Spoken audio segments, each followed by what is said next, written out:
Mr. Harper, the music teacher at Ridgeview High in Boise, Idaho, stood before his class with a smug look he wore like a second skin.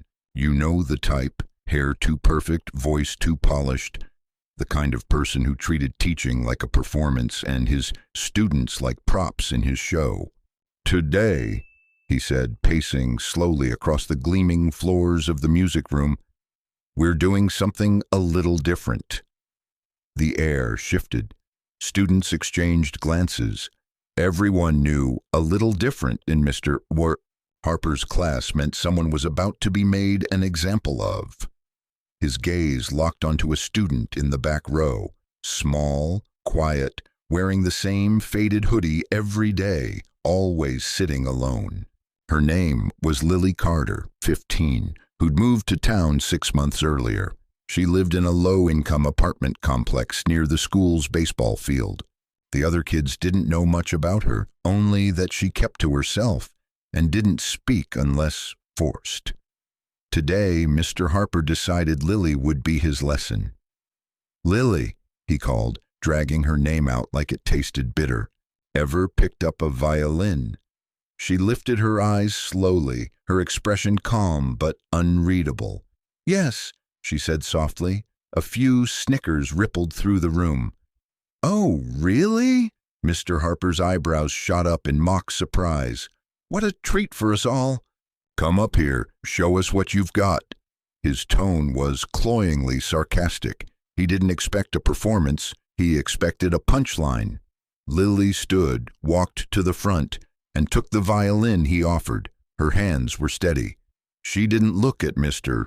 Harper or the students, some already whispering. She just tucked the violin under her chin, closed her eyes, and waited. The room held its breath for a second, too. Someone giggled. Mr. Harper sighed loudly, ready to deliver a final jab. But then Lily drew the bow, and the world stopped. The first note floated into the air like a whispered secret, soft, fragile, then grew richer, deeper, filling the room with something too vast for 4 walls.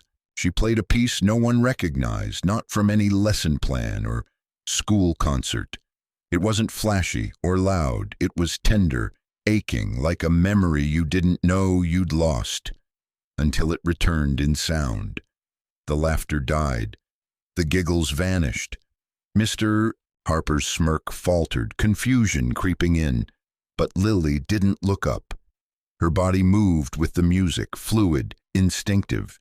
She wasn't just playing the violin, she was speaking through it, crying through it, maybe healing through it.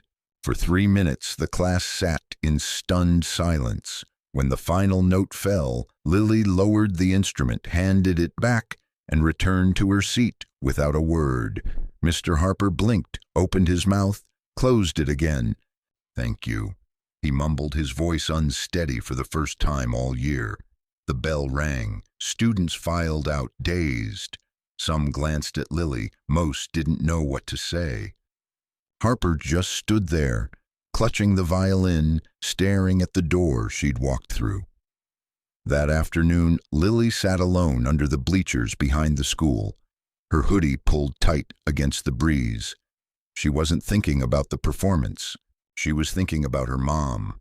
Her mom always said music wasn't just a skill, it was a home, a safe place for feelings too big for words.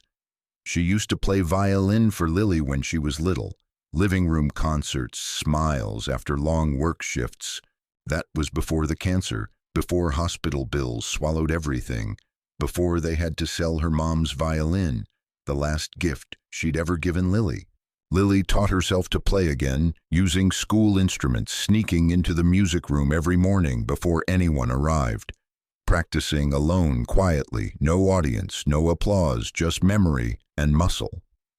So when Mr. Harper called her up today, she didn't play to prove a point. She played because she missed her mom and because music was the one part of her she wasn't ashamed of. In his office, Mr. Harper sat, still holding Lily's name like a question he didn't know how to ask. He replayed her performance in his head, each note unraveling a thread of his assumptions. How had he missed this? He prided himself on spotting talent, shaping young musicians, guiding stars before they knew they could shine.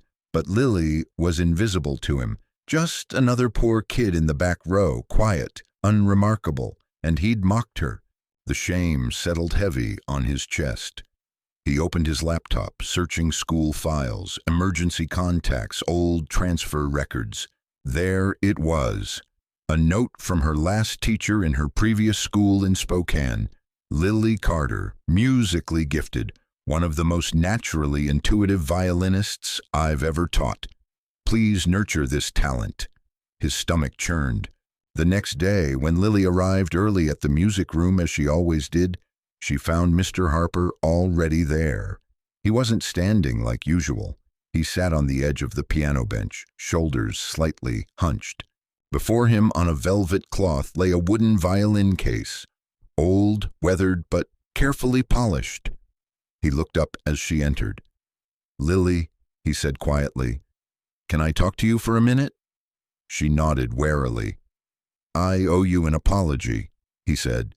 "Yesterday, I was trying to be clever, but I was unfair. I wasn't kind, and I definitely wasn't the teacher I should have been." Lily said nothing. He gestured to the case. "This belonged to my mother. She passed a few years ago. It's a fine instrument, and it's been sitting in my attic ever since. I'd like you to have it if you want it." Lily's breath caught. She stepped forward, brushing the case with her fingers, like she feared it might vanish if she blinked. "Why?" she whispered.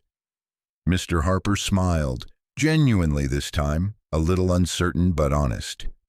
"Because you reminded me what music really is, and because you deserve more than being the punchline of someone who should have seen you." Tears welled in Lily's eyes, but she blinked them back. She reached out, opened the case, and lifted the violin like it was something sacred.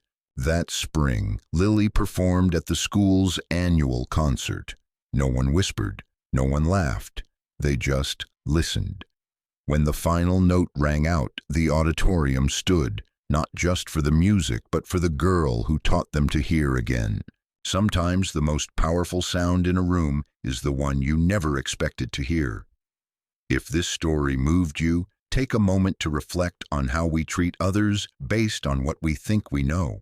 Lily's story reminds us that talent, pain, and genius often hide in the people we overlook.